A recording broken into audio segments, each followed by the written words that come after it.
Hello everyone. This week I'm recording our story from somewhere a little bit different. That's right, I am in our classroom. Now, I'm really happy to be back here and I can't wait for you to come and see it too. Today I'm going to be reading Pirate Small in Big Trouble by Julie Sykes and Jan McCafferty. Captain Leggett was having a clear out.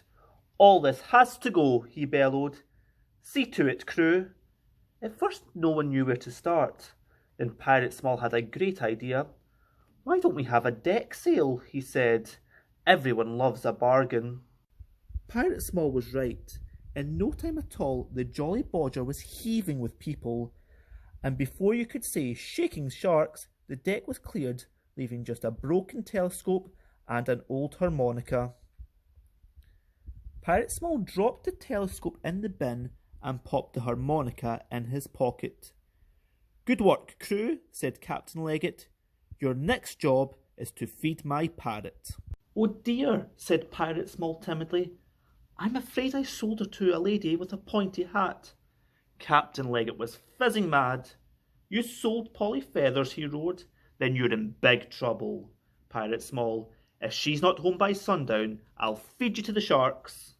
The sharks were mean and hungry and could eat a pirate in 2 bites. "Eek!"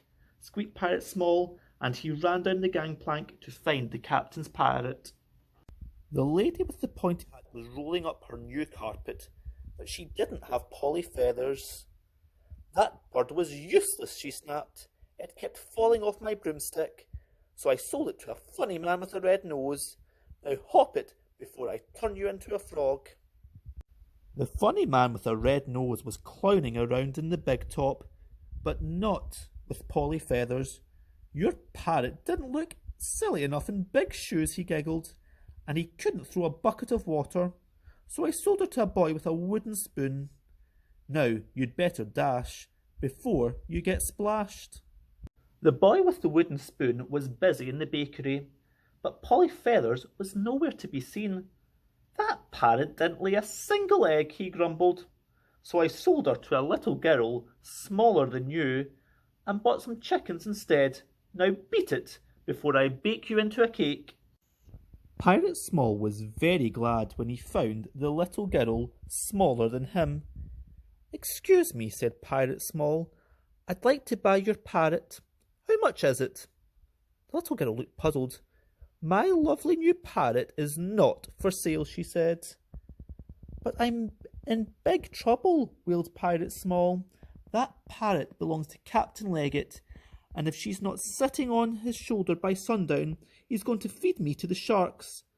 The little girl thought for a bit, and at last she said, "You look much too nice to be fed to the sharks, so you can buy my parrot back. I hope you can afford her, because she cost me all my pocket money." Pirate Small was about to pay for Polly Feathers when he suddenly remembered that all his pocket money was locked up in the captain's chest. The only thing in his pocket was an old harmonica. "Will you swap me your parrot for this?" asked Pirate Small, and he played a merry tune. The little girl smiled. "It's a deal," she said cheerfully. Pirate Small ran all the way back to the Jolly Bodger, and Polly Feathers followed. With the parrot safely back on board, Captain Leggett wanted to celebrate. "Let's have a pirate party," he boomed. Everyone set to, and before you could say sizzling seaweed, the Jolly Bodger was heaving with food. "Pirates, let's party!" cried Captain Leggett. When everyone was full, Pirate Small fed the leftovers to the sharks.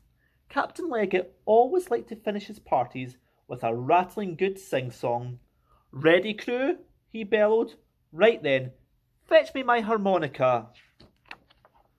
Pirate Small." And that is the end of our story for this week. Again, I hope you enjoyed it. I'm looking forward to seeing all of you soon. Goodbye.